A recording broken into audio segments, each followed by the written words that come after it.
அந்தி வெயில் வந்து மயில் தந்து நான் வாடினேன்.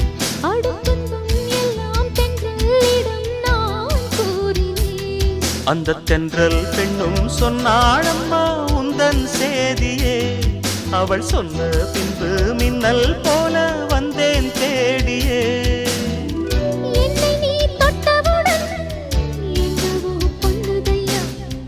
முற்றுகை இட்டவுடன் சிற்றிடை தின்னுதையா. வெட்கம் விடுமோ அச்சம் விடுமோ தக்க துணைதான் பக்கம் வருமோ. ஒரு சோல குயில் சோடி தன்ன கூடுது கூடுது வந்து அது நெஞ்சோ தொட்டு நினப்பும் தொட்டு பாடுது பாடுது சிந்து. கிட்ட வருமோ ஒட்ட வருமோ கொள்ளை அழகை